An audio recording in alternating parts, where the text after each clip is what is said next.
मेरे घर में कोई संसार नहीं है और आप जैसा गुरु। तो वशिष्ठ जी बोले, राजा धरहूं धीर होई हूं सुचारी, धरहूं धीर होई हूं सुचारी,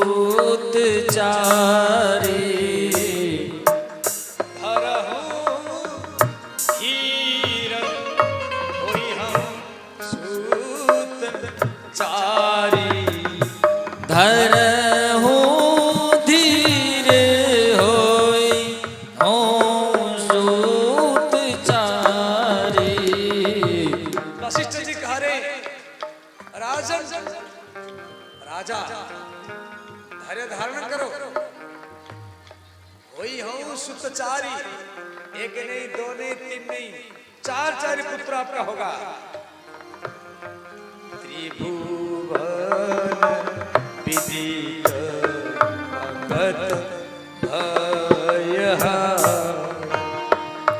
त्रिभुवन विदित भगत भयहारी,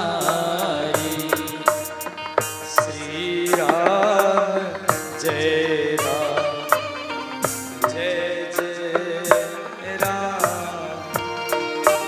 श्री राम जय राम जय जय राम।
वशिष्ठ जी बोले, राजन यज्ञ की तैयारी करो। दशरथ जी यज्ञ का तैयारी किए। श्री वशिष्ठ जी श्रृंगी ऋषि को बुलाए, यमन राग। श्री वशिष्ठ जी श्रृंगी ऋषि को बुलाए। श्रृंगी ऋषि वशिष्ठ बोला, पुत्र काम शुभ यज्ञ करावा। श्रृंगी ऋषि ये भागलपुर में रहते थे। भागलपुर में श्रृंगी पहाड़ है। तपस्वी नाम का गांव है, बूढ़ानाथ भगवान भागलपुर में, वहाँ शिवलिंग, वही तपस्वी गांव में श्रृंगी ऋषि का गांव है। वहाँ बटेश्वर महादेव है। श्रृंगी ऋषि ये विभांडक मुनि के पुत्र थे। इनके सिर पर यहाँ पर 2 सिंह था। ये हिरण की गर्भ से जन्म लेते थे। विभांडक मुनि नहा रहे थे, एक अप्सरा जा रही थी। अप्सरा को देख करके इनका शरीर स्खलित हुआ, तेज जल में गिरा। एक हिरणी जल के साथ इनके तेज को पी, हिरणी की गर्भ से बाल का जन्म लिया। शरीर मनुष्य जैसा, परंतु 2 सिंह होने के कारण नाम पड़ा श्रृंगी मुनि।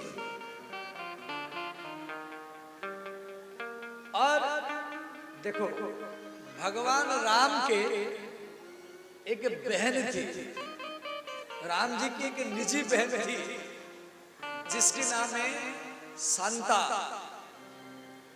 ये कौशल्या की बेटी थी और वो भागलपुर में रहती थी, राजा रोमपाद के घर में।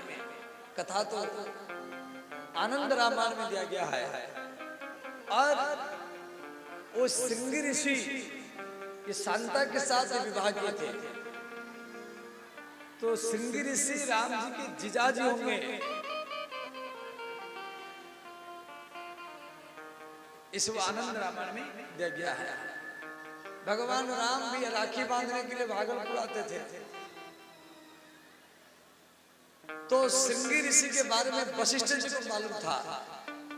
श्रृंगी ऋषि जब इनका शादी नहीं हुआ था उस समय में ये बचपन में किसी स्त्री को नहीं देखे। इनको मालूम नहीं स्त्री कैसा होता है कि वो हिरण के गर्भ से जन्म लेते। तो वशिष्ठ जी श्रृंगी ऋषि वशिष्ठ बोलावा पुत्र काम शुभ यज्ञ करावा। श्रृंगी ऋषि अयोध्या में पहुंचे और यज्ञ कुंड में आहुति दिए। एक आहुति में अग्निदेव प्रकट हो गए। बोले श्री अग्निदेव भगवान की जय। अग्निदेव खीर को दशरथ को दिए। दशरथ उसी यज्ञ के खीर को कौशल्या को दिए। उससे में कैकेयी आई। कैकेयी बोली जीजी मुझे भी पुत्र चाहिए। तो कौशल्या के पास में जो खीर था कौशल्या उसको दो भाग किया। एक भाग कैकेयी को दिया। उस समय सुमित्रा आई। सुमित्रा बोली जीजी मुझे भी पुत्र चाहिए। तो कैकेयी के पास में जो खीर था कैकेयी इसको दो भाग किया। एक भाग खीर सुमित्रा को दिया। तो सुमित्रा के हाथ से वो खीर के दोना को एक चील पक्षी उड़ा करके ले गया। वो सिक्किम में, सिक्किम एक प्रांत है भारत का, वहीं पर खिनखिना बने है। वहाँ अंजनी माता तपस्या कर रही थी। अंजनी के हाथ में खीर के दोना को गिराया। अंजनी माता उसको पी गई। तो अंजनी से श्री हनुमान जी का ही जन्म हुआ। हनुमान जी का जन्म कई तरीका से, ये शंकर सुवन है, केसरी नंदन राम जी के भाई। फिर कौशल्या थोड़ी सी खीर सुमित्रा को दिया। क्या इससे जो बालक का जन्म होगा मेरे पुत्र के पास रहेगा। कैकेयी भी थोड़ी सी खीर दिया। क्या इससे जो बालक का जन्म होगा मेरे पुत्र के पास रहेगा। इस प्रकार तीनों माता के गर्भ में भगवान आ गए। गर्भावस्था में माताओं को ज्यादा कथा सुनना चाहिए। स्कंद पुराण में दिया गया है जिसको सुंदर बालक चाहिए वो माता को संतरा, एक एक संतरा डेली खाना चाहिए। और उस समय ज्यादा सोना नहीं चाहिए, इससे बालक आलसी बनेगा। उस समय माता लोग लड़ना नहीं चाहिए, इससे बालक क्रोधी बनेगा। उस समय माता लोग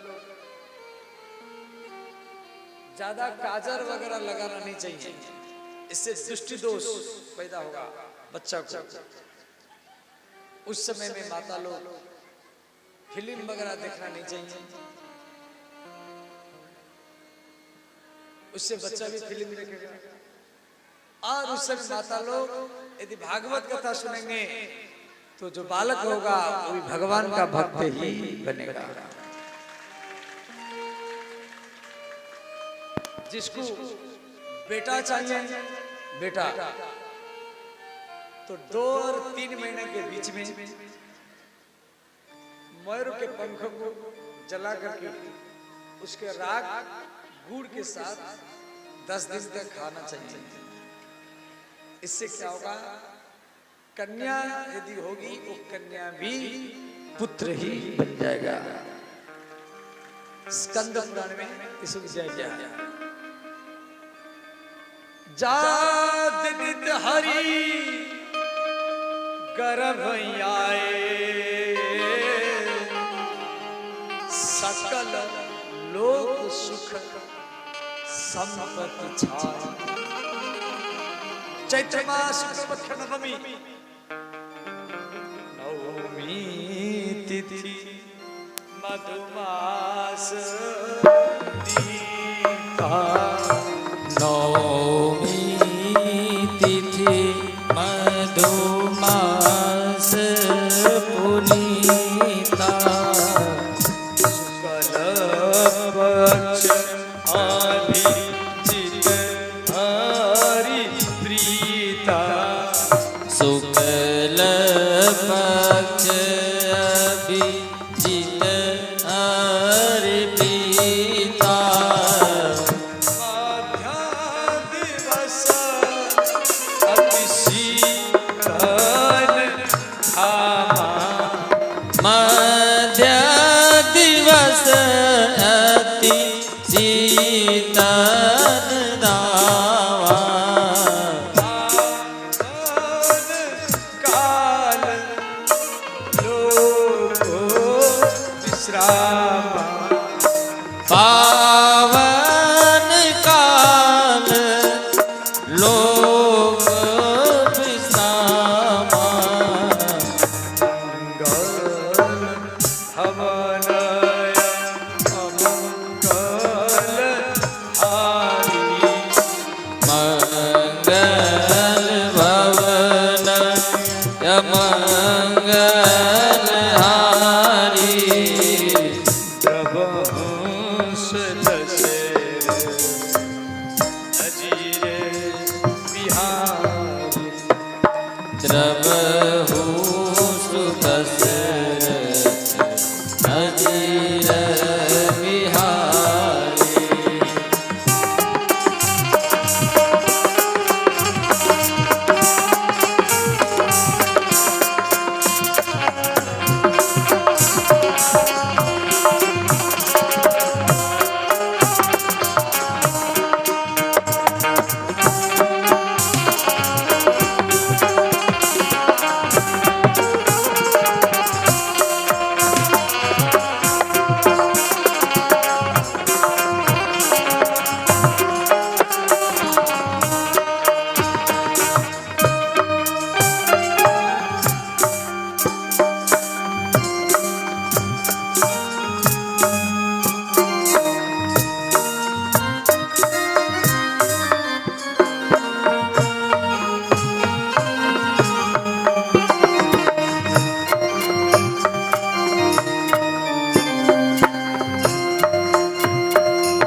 इस प्रकार चैत्र मास शुक्ल पक्ष नवमी मध्य दिवस ठीक मध्याह्न 12 बजे एक बिंदु नाग और चतुर्भुज के रूप में भगवान कौशल्या के सामने प्रकट हुई। बोले श्री कौशल्यानंदन भगवान की जय। माता कौशल्या यहाँ पर हाथ जोड़ करके भगवान का स्तुति करती है।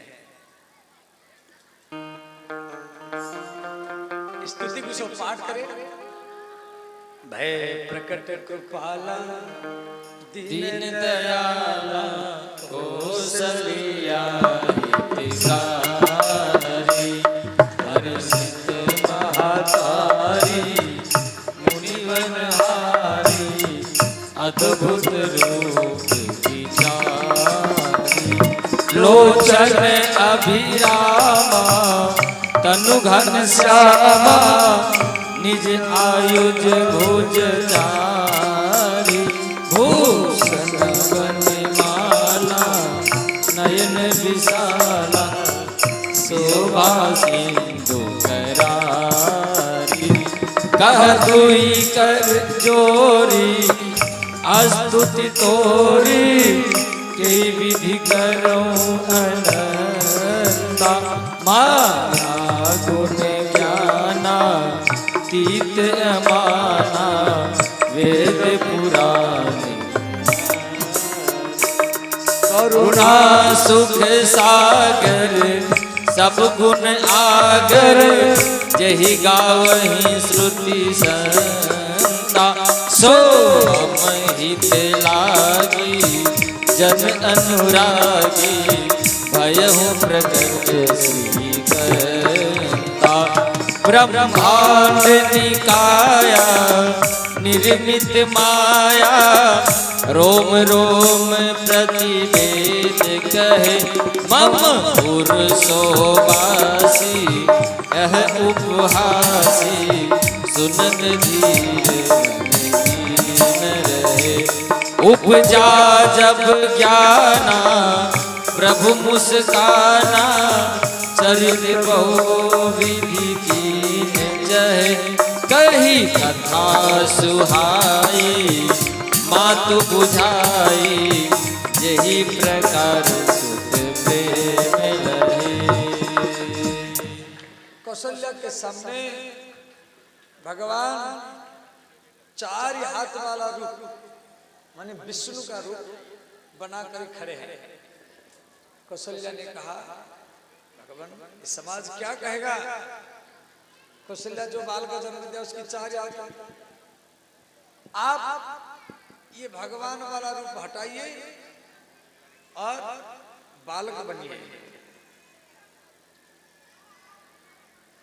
माता पुनि बोली सोमती डोली तजहु तातयः रूपा। माता पुनि बोली सोमति डोली तजहु तातयः रूपा। तजहु तजहु माने ये जो भगवान वाला रूप इसको त्याग करो और कीजे शिशु लीला अति प्रिय शीला यह सुख परम अनुपा।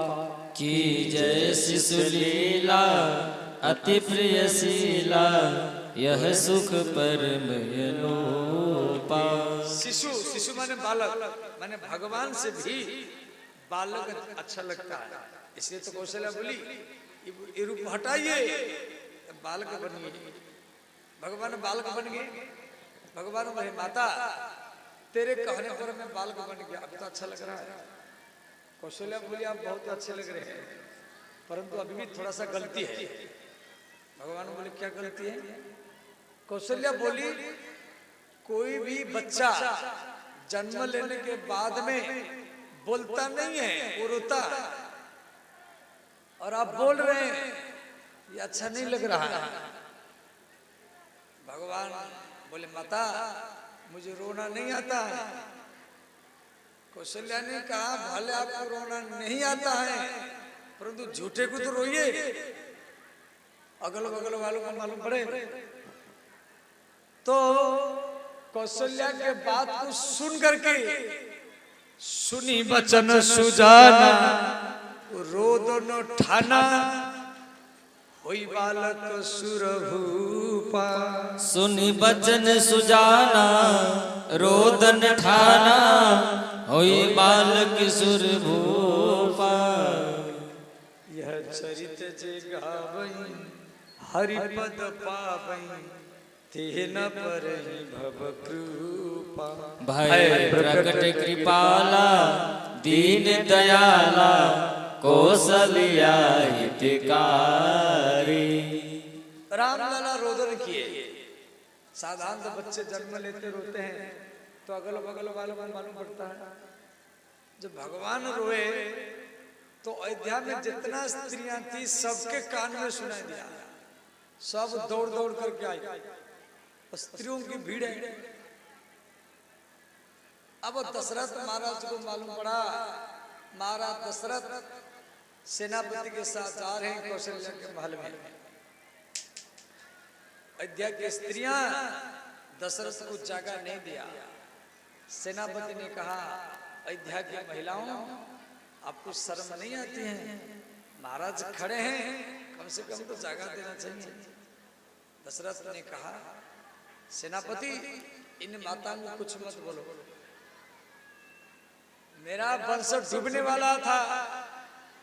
यही माता लोग एकादशी, द्वादशी, सोमवार, मंगलवार, बुधवार, छठ पूजा, नवरात्र व्रत करके भगवान शिव पार्वती को मनाए, और आज मुझे बुढ़ापा में पुत्र ही मिला है, इसलिए इनको दर्शन कर।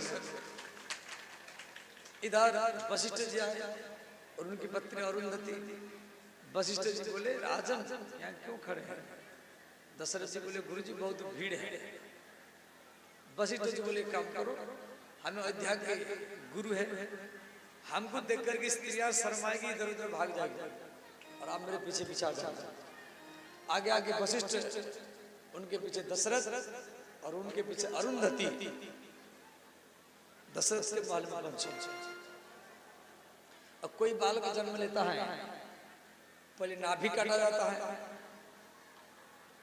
तो राम लाला के नाभि काटने के लिए अयोध्या में जितना सब ठाकुरानी है, ठाकुर की पत्नी ठाकुरानी, जिसको नाई बोलते, नाई की पत्नी नाइनी, वो सब अपनी नहने चाकू ब्लेड लेकर के आई है राम लाला की नाभि काटने के लिए। और उसी बीच में एक वृद्धा माता वो रो रही है, वो कह रही, मैं बहुत दूर से आई, मैं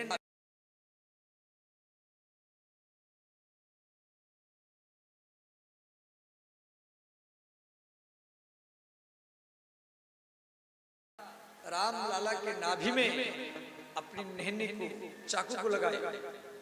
तुरंत राम लाला का नाभि छोटा बन गया। भगवान की नाभि से ब्रह्मा का जन्म हुआ है। हर बच्चों का नाभि काटा जाता है, भगवान का भी काटा गया। अब कौशल्या ने कहा, आपको क्या चाहिए? वो बूढ़ी माता ने कहा, मुझे कुछ नहीं चाहिए। जिस कपड़ा को पहन करके, जिस वस्त्र को पहन करके आप राम जैसा पुत्र जन्म दिया है, वो कपड़ा मुझे चाहिए। कौशल्या ने क्या किया? दूसरा कपड़ा पहन करके, वो कपड़ा उतार करके स्त्री को दे दिया। वो स्त्री थी कौन? स्वयं ब्रह्मलोक से देवी सरस्वती एक नायनी का, ठाकुरानी का रूप बना करके राम लाला की नाभि काटने के लिए ही आई। बोलिए सरस्वती महारानी की जय। या कुंदन तुषारहारा, या शुभ्र वस्त्रावृतः, या वीणा वरदण्डमण्डितकरा, या सीता पद्मासना। ये ऐसा कपड़ा है, ये आग से भी नहीं जलता था और ज्यादा चमक फैलता था। इधर कैकेयी ने एक पुत्र जन्म दिया। बोलिए श्री कैकेयी नंदन भगवान की जय। सुमित्रा दो पुत्र जन्म दिया। बोलिए सुमित्रा नंदन भगवान की जय। इस प्रकार अयोध्या में राम जन्मोत्सव मना गया। राम कथा तो बहुत लंबा है। अब सुखदेव जी को परीक्षित ने कहा, गुरुजी राम कथा संक्षेप कीजिए, मुझे कृष्ण कथा विस्तार में सुनना है। तो सुखदेव जी संक्षेप कर दिए। वशिष्ठ जी आए, राम लक्ष्मण भरत शत्रुघ्न नामकरण हुआ। उसके बाद में धीरे धीरे राम जी बड़े हुए। विश्वामित्र मुनि के साथ राम लक्ष्मण जनकपुर में पहुंचे। भगवान राम धनुष तोड़े और श्री राम जी का विवाह सीता माता के साथ, भरत का विवाह मंडवी के साथ, शत्रुघ्न का विवाह शीतकृति के साथ, लक्ष्मण का विवाह उर्मिला के साथ। एक ही श्लोक में चार दुल्हा दुल्हन का नाम है। इसी श्लोक को आप सब पाठ कर लीजिए। सब हाथ जोड़े, सब हाथ जोड़े, आंख बंद करें।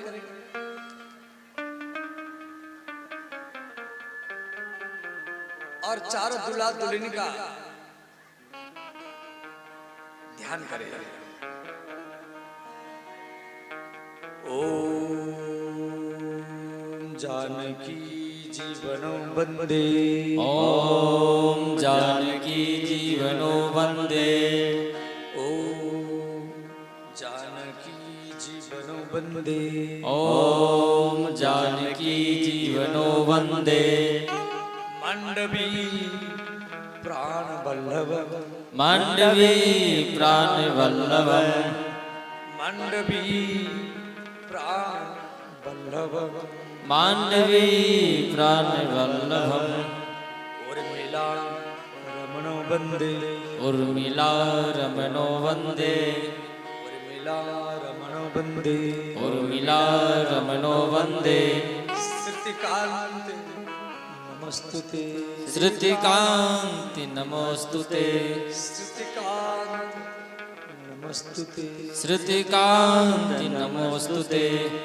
ओम नमो भगवते रामचंद्राय ॐ नमो भगवते रामचन्द्राय ओम नमो भगवते रामचंद्राय ॐ नमो भगवते रामचन्द्राय